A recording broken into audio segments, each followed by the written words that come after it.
Morning!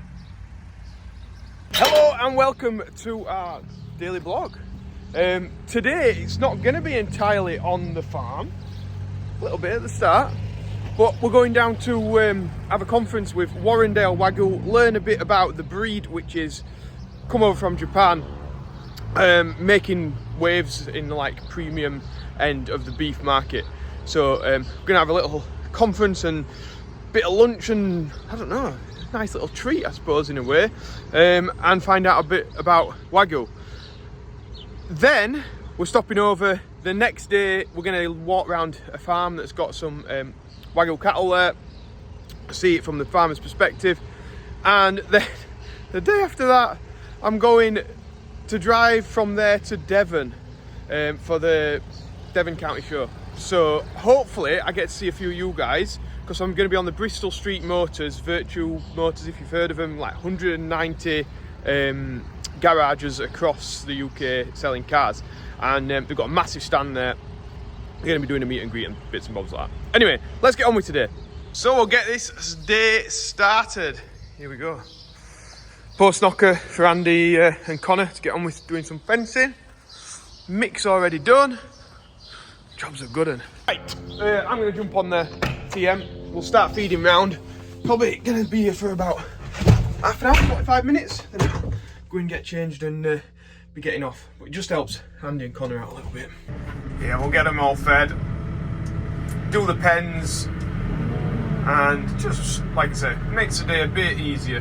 Morning, Connor! Alright. How's things? Alright. Good. He's on it. Connor's just let me in there, and now he's letting Andy in. Morning, Andy! How's things? Yeah, you?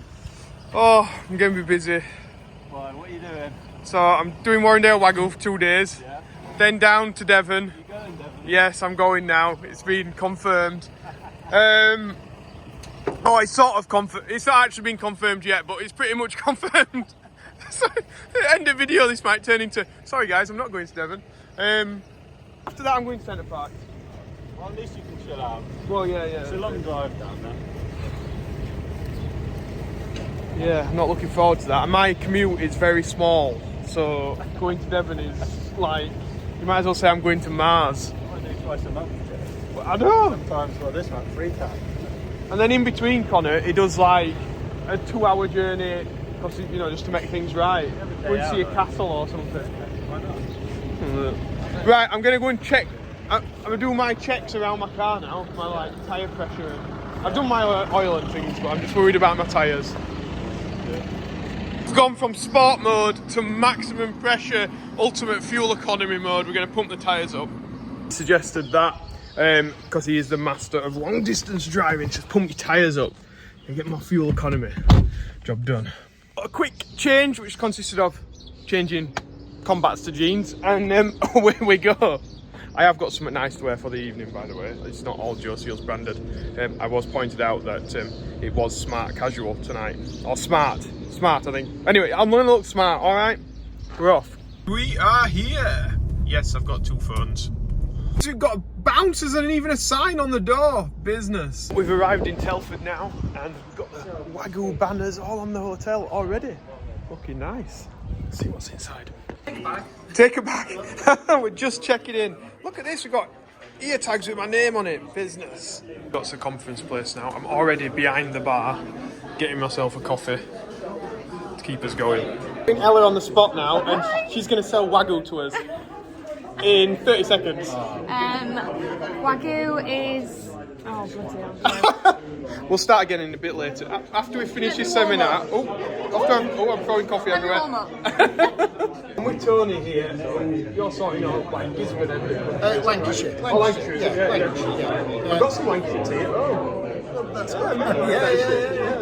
Yeah. So, with this Wagyu job then, you're not paying on the Europe grid as you would usually. Every cow that we get sent to a slaughterhouse gets paid on the Europe grid, so it's E4L or on the Europe grid. But what we do, we have a camera, an MIG camera, that basically measures the marbling in the meat. So, a typical score out of a Holstein Friesian cow crossed with a Wagyu is a typical score has been consistently been a 5. Well, now what we're finding is with better genetics, better feeding, we're getting 6, 7s and 8s. You know, which is pushing 8s is borderline full blood quality. Right. You know. So is there a lot of fat, then intramuscular fat? Yeah, much more intramuscular than the outer fat. We don't really want the thick outer fat. Right. It's not a major issue, but we prefer, the intramuscular fat is actually omega-3. It melts at a very low temperature, right, and it melts away, and that's what makes the meat so juicy. That's the taste comes from that intramuscular fat. So you're paying on what the actual end customer really wants, aren't you? Yes. So they want the taste, they want the quality meat. That's correct. Yeah. That's how the farmer gets paid. Yeah, the farmer. Yeah. So the Europe grid is been shelved, and we pay on the marble score, which is a marble score of 1 to 12, being 5 being the middle of the road, but you know, we are excelling that now, consistently getting sort of 7 marble score out of a Holstein Friesian cow.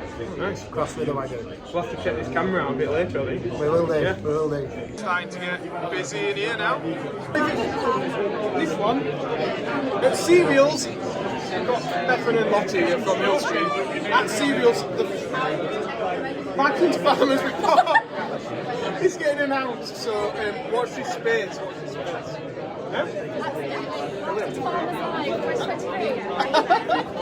So we got some of the steaks on offer here. Very nice. Look at the marbling on that. Yeah. Time to get a barbecue on, I think, was the plan. So there's beef on offer for lunch. Nice. Barbecue with a view. All the hot food, everything's already cooked. Looking busy. Looking busy. Look at this. Well, it's a barbecue with a view, isn't it? Do you know what? That's certainly what it is. If it comes sunny in the next half an hour or so. Nice. Nice sandwich. All this food. Oh. Lovely. No, like genetics and nutrition, and we're actually becoming efficient beef producers. This comes thanks to the knowledge and skill of, isn't that the beef that Aldi sell? So, some have even heard of beer and massage, so all I can say is what's not to like, really, with that. And some will say, well, they'll know a little bit about marbling, or they'll know about the healthy fats in the product. So what fantastic USPs we have, and what a great story. Thank you, Richard. You mentioned my wife there. Her parting words of wisdom to me yesterday were, Tom, don't try to be witty, intellectual, or charming, just be yourself. Some confidence there for me to get to do the speech today. So thank you all for coming. So where we are at the moment, something Richard said, this doesn't even take into account coming out of such a bit of the business. That has really been our focus. How do we balance these animals to make sure it's sustainable for everybody? We have customers within our business in the southeast here, and the digital marbling percentage. That there was the camera that they were using to pay you, basically. It measures out the intramuscular fat and calculates how much there is in there, and how thin it is was also a score for the payment at the end of the day. So yeah, that was that bit. On to the next slides. Therefore, the effect is cumulative. It's also permanent. When the animal goes in, their EAG gets scanned. The system registers which animal it is. It registers how much they eat because of the scales, and it registers how often. Now, next to Quite cool. They were measuring like the efficiency of the cattle, so they'd have them for, I think it was like 30 or 60 days, and they weighed in the feed, the water, and then measured their weight at the end, or every day. I think it was something along those lines. So they were just using so much data and gathering so much data on these animals to go back to the breeding to be able to like make them better with the intramuscular fat and carcass weight. And yeah, just so much data, and I've had so much data today. But anyway, I'll keep going. Right, hello everybody. So it's so warm that me and Andy have come outside. You've still got your gilet on. Well, no, Oh, you're representing, aren't you? He's got the hill screen on there. branding on, haven't I? Love the water fountain behind us, isn't it? So you learnt a bit about Wagyu? Yeah, it's been a great day. Interesting the Aldi figures, weren't it? Yeah, massive. In terms of those steaks being sold out within 3 days. Yeah, and then like 250,000 jars of Wagyu fat for like Christmas cooking. Like you have duck fat out of goose fat. You can get Wagyu fat now. Crazy. Just a byproduct as well. Yeah, it's amazing. But anyway, we've got to go back inside and get the rest of the conference sorted. So it's all getting a bit quiet, so I'm guessing I'm late for the second bit of the conference. But it's all really very interesting stuff. Got my lemonade. Keep hydrated. Every speaker put a joke on Jamie, and I just didn't do my homework to get enough dirt on the guy. So, so I don't have any dirt, but I'm happy to. You lost a few mates there, didn't you? Sorry, I did end up picking on you there. But into Japan. So every captures data in real time. Takes about 10 seconds to do a carcass. So we use that a lot. You guys are using it a lot, particularly through the Warrendale program. It's really easy to get that camera around in chillers and get high accuracy data. And I've been out to see the Dovecote guys as well, and they use it brilliantly. So they've got a really slick operation there, handle those carcasses beautifully. And the beauty of it is it's giving you pretty much exactly the same quality measurement that we sell our Wagyu on. So if we're selling $2 billion worth of Wagyu, 70,000 tonnes, you can pick up that camera and trade exactly the same terminology that we use, being a Wagyu producer over here in the UK. So consumers understand what the numbers mean. If they're a high-end consumer, they're used to seeing, marble score 9 is really good, marble score 5 is acceptable. And there's a whole range in between. So consumers, more so in the Asian countries in our area, and then it goes in and traces every single little piece of white in that eye muscle, which is all the marbling, and it'll give you a measurement of fineness. So fineness of marbling is really important. That's one thing we're really targeting heavily in Australia, is trying to get as much fineness in the marbling. People don't want to be biting into big chunks of fat. They want that beautiful flecked marbling through the meat, so we're chasing that really hard. Automatically gives you muscle area or eye muscle area, so you can make genetic progress on that. Marble score of close to 14, which is really, really high, and meat colour, fat colour. So that data, really easy to get. Kagoshima Gyu, they don't even call it Wagyu. Japan itself, they know that their product is unique. This is what it looks like. So Wagyu is a global brand, and everybody else, or most of the consumers around the world that eat the product, understand the quality of it. This is what brands from Australia look like. Stockyard, that's a really big brand. So in there was a bit of a chat with Genus, who were working on the genetics, basically, of the breed. And they were saying they could reduce the emissions, because obviously emissions are a big part of the beef industry at the moment, reducing the methane and things like that, but also improve the quality of the beef that was going out on the shelves.